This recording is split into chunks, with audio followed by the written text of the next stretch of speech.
Right. First off, I'd like to start off by saying call halal, Yahweh Ba'Shem Yahushai, Ba'Shem Rakakwadash, double honors to the elders and apostles of Great Millstone, and salutation to you brothers that's pushing his word in truth and sincerity. All right, the title of this video is You Know This Chapter, but Did You Know? Okay, because I'm gonna get into a little bit of history, but let me briefly read through this Psalm 83. It's inspired by the elders' recent video. They had brought this precept out. This is Psalm 83 and 1. It's a song or psalm of Asaph. Keep not thou silence, O Yahweh. Hold not thy peace, and be not still, O Yahweh. For lo, thy enemies make a tumult, and they that hate thee have lifted up the head. They have taken crafty counsel against thy people, and consulted against thy hidden ones. They have said, Come, and let us cut them off from being a nation, that the name of Israel may be no more in remembrance. Okay, so we have these nations.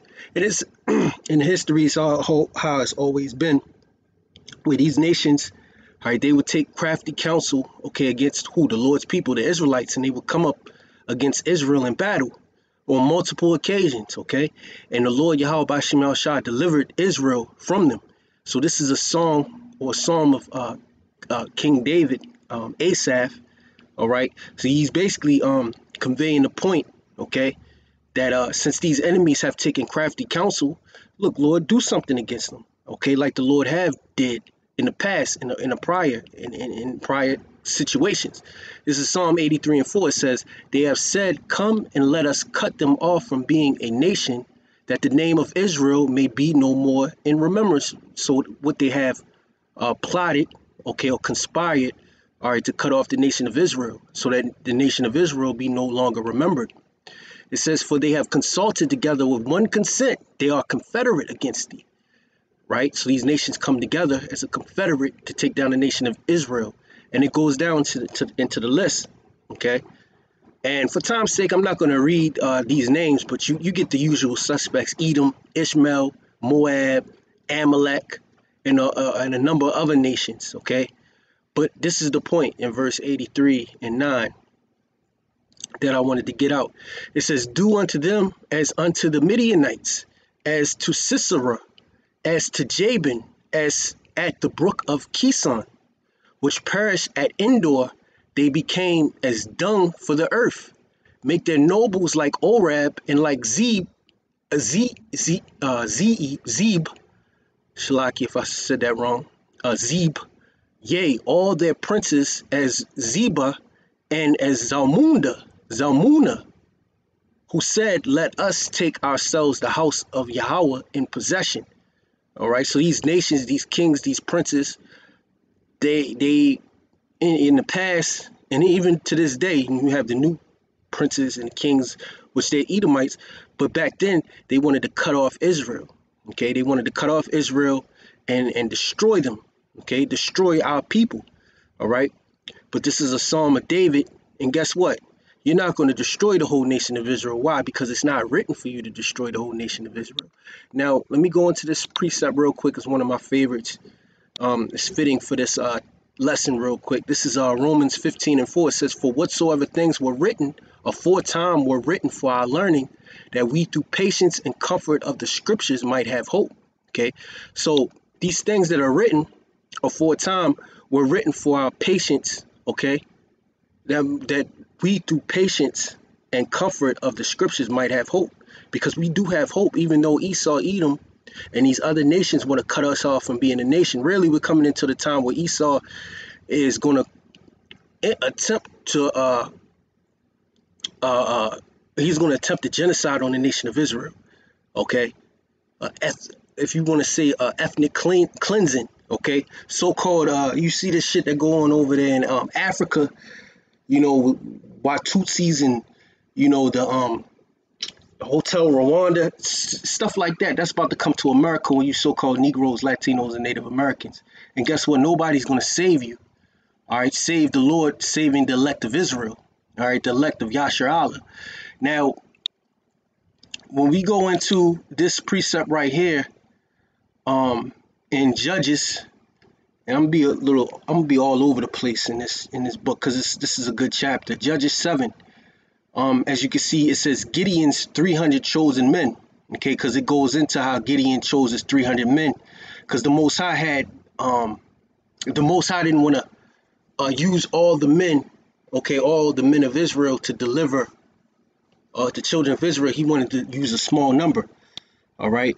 It says, then Jerubbaal, who is Gideon, and all the people that were with him rose up early and pitched beside the well of Harod,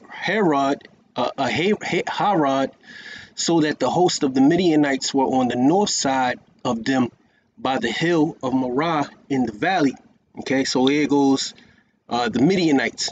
Okay, which in the history we've had problems with the Midianites. Okay, going back to the Midianitish woman and the javelin. It was the I think it was Simeonite that was going to worship with the Midianitish woman, and Phineas threw a javelin in front of him. That's in the book of Numbers. But we've had problems with the Midianites. Okay. Yeah, even in the book of Judges, we had problems with the Midianites. As a matter of fact, let's see something real quick. Yeah, here it goes right here. Matter of fact, yeah, Judges 6:1, it says, yeah, above it says Israel oppressed by Midian. Okay, Judges 6:1, it says, and the children of Israel did evil in the sight of the Lord, and the Lord delivered them into the hand of Midian 7 years. And the hand of Midian prevailed against Israel, and because of the Midianites, the children of Israel made them the dens which are in the mountains and caves and strongholds. And so it was when Israel had sown that the Midianites came up, and the Amalekites and the children of the east, even they came up against them. And they encamped against them and destroyed the increase of the earth till thou come unto Gaza, and left no sustenance for Israel, neither sheep nor ox nor ass. All right, so these Midianites are oppressors. So going back to Psalm 83, in the song it says 83:9, it says, do unto them as unto the Midianites, as to Sisera, as to Jabin at the brook of Kison. The brook of Kison. All right. Let me see something real quick.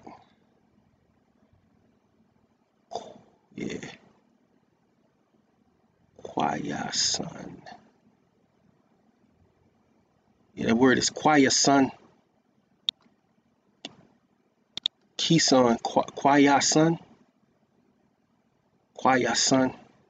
I believe, if I'm not mistaken, it says winding. It says a river in central Palestine, scene of the defeat of Sisera by the Israelites in the time of Judges, and the destruction of the prophets of Baal by Elijah. Okay, Kishon, the river Kishon. All right, which it means winding. All right, so let's go back here. You know, this is when the Lord raised up Gideon. Okay, in Judges 7. All right. Judges 7:2 says, and the Lord said unto Gideon, the people that are with thee are too many for me to give the Midianites into their hands, lest Israel vaunt themselves against me, saying, my own hand have saved me. All right, that's why the Lord used a small number of men, so that Israel wouldn't boast themselves up in their head. All right. This is now therefore go to proclaim in the ears of the people, saying, whosoever is fearful and afraid, let him return and depart early from Mount Gilead, and there return of the people 22,000 and 3, and there remain 10,000. All right, so the people that were afraid to go to battle, they were told to go home, and you see a number of people went home. Now I want to find, it's the law in the scriptures. Let me see if I can find it real quick, if it pops up here. Yeah, here it goes right here. This is let me put this in another tab. Yeah,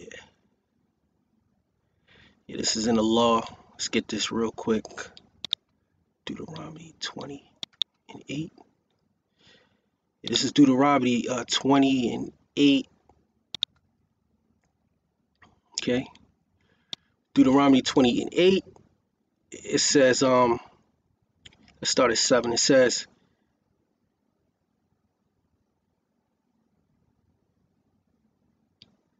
let's start at 4. This is Deuteronomy 24:20 and 4. I'm going to read quickly down to 8. It says, for the Lord your power is he that goeth with you to fight for you against your enemies to save you. All right, and we're going to get into that example, okay, of that in Judges 7. It shows it. Okay, it says, and the officers shall speak unto the people, saying, what man is there that hath built a new house and have not dedicated it? Let him go and return to his house, lest he die in the battle and another man dedicate it. Verse 6, it says, and what man is he that hath planted a vineyard and have not yet eaten of it? Let him also go and return unto his house, lest he die in the battle and another man eat of it. And what man is there that have betrothed a wife and have not taken her? Let him go and return unto his house, lest he die in the battle and another man take her. And the officers shall speak further unto the people, and they shall say, what man is there that is fearful and faint-hearted? Let him go and return unto his house, lest his brethren heart faint as well as his heart. So you don't want fearful men in the army, because that's like a cancer to your army. One man that's fearful is going to bring down other men that are fearful, because fear is like that's like a disease, especially in the military. That's why you need a strong leader that's valiant to fight the battle. All right. And good leaders lead by example. All right. So we covered that. Let's go back to Judges. Okay. Back in the book of Judges 7. It says, now therefore go to proclaim in the ears of the people, saying, whosoever is fearful and afraid, let him return and depart early from Mount Gilead, and there return of the people 22,000, and there remained 10,000. So 22,000 people returned back to their home, and there was left 10,000, and that still wasn't enough. That still wasn't enough for the Lord. The Lord had to take some more men. So of those 10,000, there only remained 300. We're going to jump down in this. We're going to jump down in this chapter, because there it goes. The men that lappeth. So it's 300 men that lap. So these were soldiers. They was prepared for the battle. So that's how the Most High did that. That's all spiritual. Okay. Judges 7 and 8, it says, so the people took victuals in their hand and their trumpets, and he sent all the rest of Israel, every man unto his tent, and retained those 300 men, and the host of Midian was beneath him in the valley. Okay, so basically Israel had the upper hand, because you had, in a position, Israel was in a position. They was up high. They was on high. You had the Midianites in the valley. Okay. It says, and it came to pass the same night that the Lord said unto him, arise, get thee down unto the host, for I have delivered it into thy hand. See, therefore the Lord is the one that fighteth before us. And we got to keep this in mind, because this battle that's about to take place between Esau and Edom, this is of Yahweh Bashim Shai. This is his vengeance.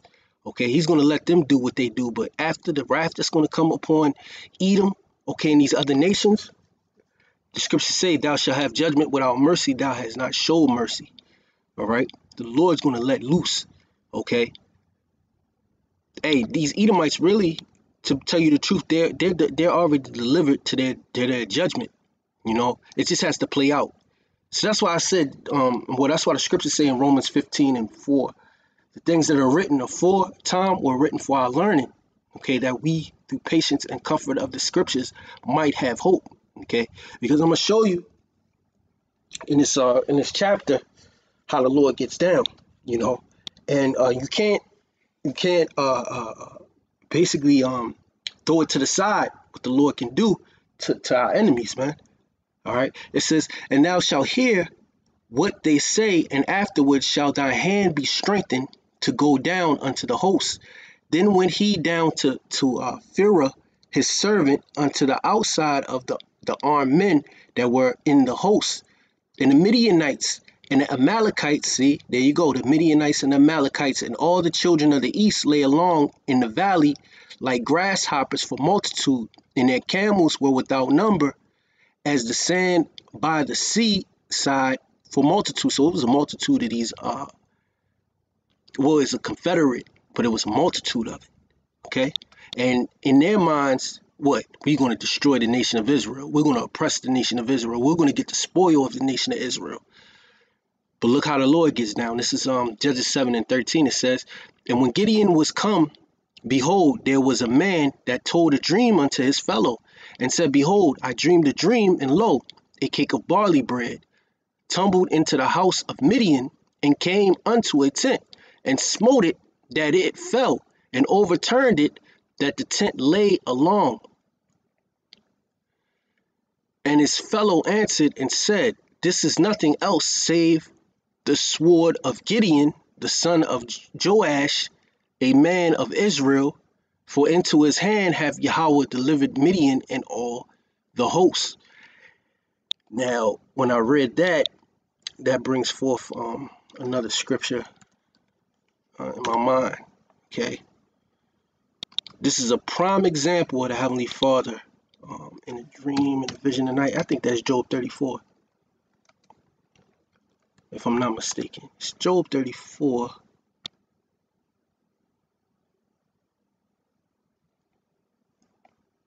No, Job 33. Okay. Yeah, Job 33. Yeah, let's do this. Yeah, this is Job 33 real quick. Job 33. And I'm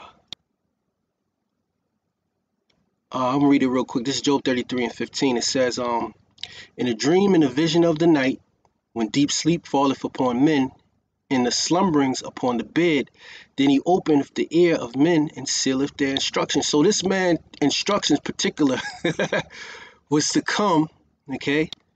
This guy, he was in the camp. His job, okay? His job was to come and speak these words to boost up Gideon, all right? To boost up Gideon so Gideon can be valiant in the battle, because it's all of the Lord. It's all of Yahweh Bashim Yahushua. It says, and his fellow answered and said, this is nothing else save the sword of Gideon, the son of Joash, a man of Israel. For into his hand have Yahweh delivered Midian and all the hosts. And it was so, when Gideon heard the telling of the dream and the interpretation thereof, that he worshipped and returned into the host of Israel, and said, arise, for the Lord have delivered into your hands the host of Midian. So it was confirmed. All right.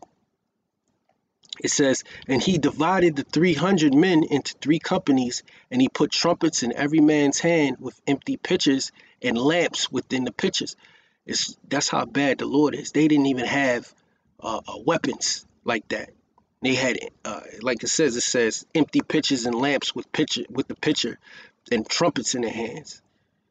17, it says, and he said unto them, look on me and do likewise, and behold, when I come to the outside of the camp, it shall be that as I do, so shall ye do.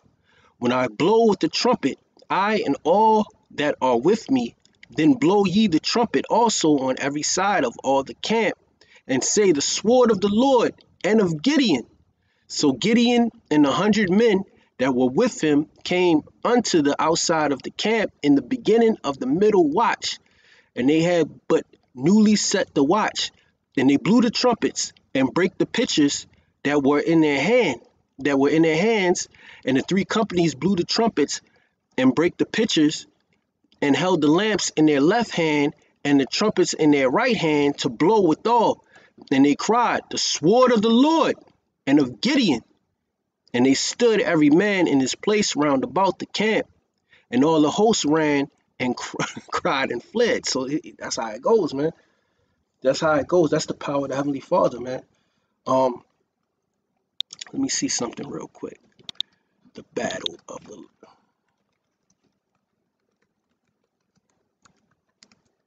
Let me see if I can find something real quick.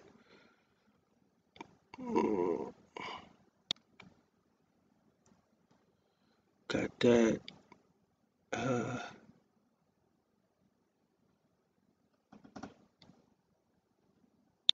Here goes one right here. This is Proverbs 21 and 31. Bring this out real quick.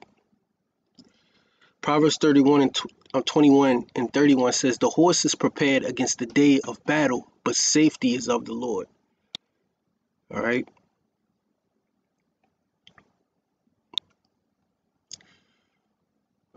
Let's go back real quick.